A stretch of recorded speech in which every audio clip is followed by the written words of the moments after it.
Welcome back ناظرین. ہمارے پہلے مہمان ہیں جنرل طلعت مسعود صاحب, دفاعی تجزیہ نگار ہے اور بڑی مشہور اور معروف شخصیت ہے. ان کے ساتھ تشریف رکھتے ہیں سینئر ایڈوکیٹ ہیں, سپریم کورٹ کے مشہور وکیل ہیں احمد رضا قصوری صاحب.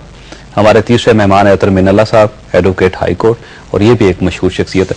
جنرل صاحب یہ بتائیے گا, یہ جو آج ایکس سروس مین شامل ہوئے ہیں وکلا کے ساتھ اور آپ لوگوں نے فیصلہ کیا ہے کہ آپ لانگ مارچ کا حصہ بنیں گے, واقعی آپ سیریسلی جج صاحب کو بحال کرنا چاہتے ہیں یا صرف لائم لائٹ میں رہنے کی ایک کوشش ہے؟ یہ بھی یہ تو آپ ان کے لیڈر سے ہی پوچھیں, حمید گل صاحب سے اور دوسروں سے, لیکن میرا یہ خیال ہے کہ وہ واقعی میں پہلے بھی انہوں نے کافی اس کی حمایت کی تھی لائرز موومنٹ کی, اور وہ سول سوسائٹی کا حصہ بننا چاہتے ہیں اور وہ کوشش میں ہے کہ جمہوریت کو تقویت ملے.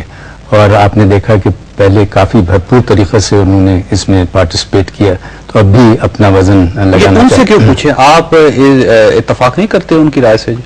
نہیں, اس میں تو میں اتفاق کرتا ہوں کہ یہ لائرز موومنٹ جو ہے یہ بڑا ٹھیک ہے, اس سے تقویت ملے گی اور جوڈیشری جو ہے اس کی خود مختاری جو ہے بہت ضروری ہے, اور پاکستان میں ایک یہ بہت بڑی کمزوری ہے. اور جب تک کہ ججز ریسٹور نہیں ہوتے, میں نہیں سمجھتا کہ جمہوریت واقعی میں تقویت پکڑے گی اور قانون کی بالادستی ہوگی. اس وجہ سے میں خود ذاتی طور پر بھی اس کے علاوہ کہ یہ ایسوسی ایشن اور سول سوسائٹی پوری اس کو بھرپور طریقے سے سپورٹ کر رہی ہے, اور میں تو یہ بھی سمجھتا ہوں کہ پی پی پی کی جو اس وقت قیادت ہے ان کو بھی یہ سمجھنا چاہیے اور یہ ایک قسم کا ایگو نہیں بنانا چاہیے. یہ ان کے لیے بھی بڑا ضروری ہے, اس وجہ سے کہ اگر ان کا مستقبل, اگر جمہوریت میں واقعی میں یہ بلیو کرتے ہیں اور اپنی پارٹی کے مستقبل میں بلیو کرتے ہیں, تو ان کو ضرور ججز کو بحال کرنا بہت ضروری ہے. اور ایکس سروس مین کروا لیں گے؟ ایکس سروس مین تو خود ایک, میں نہیں سمجھتا کہ یہ بائی اٹ سیلف کوئی چیز ہے, یعنی مطلب نو ڈاؤٹ کہ ان کا بھی ایک رول ہے, ایک پریشر گروپ ہے یہ نہیں ہے؟ یہ بھی ایک پریشر گروپ تو ہیں, اس لیے کہ بہت ان کی تعداد بھی ہے, پھر ان کی بات سنی بھی جاتی ہے. اتنے لوگ دیکھیے, آپ نے اٹینڈ بھی کیا ان کی آج میٹنگ کو, تو اس سے آپ ظاہر ہوتا ہے کہ ان کا کافی انفلوئنس ہے, وہ اپنی جگہ پر ہے. لیکن اصل میں جو لائرز موومنٹ ہے یہ ایسوسی ایشن کی وجہ سے نہیں ہے. یہ آپ ان کا کیوں استعمال کر رہے ہیں؟ آپ ایکس سروس مین کا حصہ نہیں ہے؟ نہیں, میں ایکس سروس مین تو ہوں, لیکن میں یہ تحریک کا حصہ نہیں ہے. میں ایس سروس مین کی وہ جو ایسوسی ایشن ہے میں اس میں اتنا ملوث نہیں ہوں. ملوث یا ملوث سے مطلب نہیں, میرا مطلب ہے ہر کوئی تو ایکس سروس مین وہ ایسوسی ایشن میں نہیں ہے. ٹھیک ہے, میرا مطلب ہے کہ وہ اس کی جو پالیسیز ہیں, اس کی جو سوچ ہے, آپ ان کی پالیسی سے اتفاق کرتے ہیں, لیکن عملی طور پر ان کے نہیں, ہر کوئی پالیسی سے میں اتفاق نہیں کرتا ہوں. اس کی مثلا ان کی کئی اور سوچ ہے جس سے کہ مجھے کافی اختلاف ہے. اوکے, ٹھیک ہے. قصوری صاحب یہ بتائیے گا کہ آپ یہ سمجھتے ہیں کہ یہ ساری جو تحریک چل رہی ہے 9 مارچ کو, جس میں وکلا بھی اور ایکس سروس مین بھی ہے, یہ صرف لائم لائٹ میں رہنے کی کوشش ہے, یہ واقعی نتیجہ کے ثابت ہوگی؟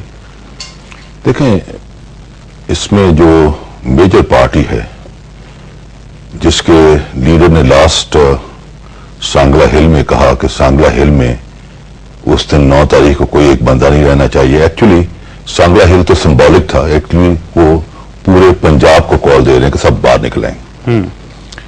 اب دیکھنا یہ ہے کہ جو پارٹی کال دے رہی ہے اس کا اپنا ٹریک ریکارڈ کیا ہے, اس کا اپنا نون کا اپنا اس کا ٹریک ریکارڈ یہ ہے کہ یہی وہ پارٹی ہے جس کے ایم این ایز اور سینیٹرز اور پارٹی لیڈرز نے 1997 میں اسی سپریم کورٹ پر بینچ نمبر 1 پر حملہ کیا, اور اس وقت کے چیف جسٹس سجاد علی شاہ عدالت کو پرزائڈ کر رہے تھے. لیکن کیونکہ یہاں پہ نون لیگ کا کوئی نمائندہ نہیں ہے, میں چاہوں گا کہ آپ صرف وکلا اور ایکس سروس مین پہ رہیں. تو آپ نے ذکر کیا تو میں اس لیے کہہ رہا ہوں کہ کیونکہ وہ جواب دینے والا بندہ بھی ہونا چاہیے نا ان کی طرف سے کوئی. تو بات یہ ہے کہ اس لیے ان کا اپنا کوئی track record is not that confidence inspiring. ٹھیک ہے.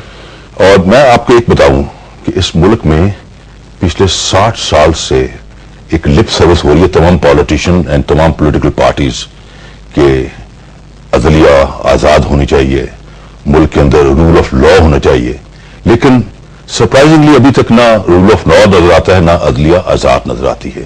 اس کی وجہ عدلیہ آزاد نہیں ہے. اس کی وجہ کیا ہے؟ کیس لڑ رہے ہیں. اس کی وجہ یہ ہے, اگر وہ عدلیہ آزاد بات سنیے, اس کی وجہ یہ ہے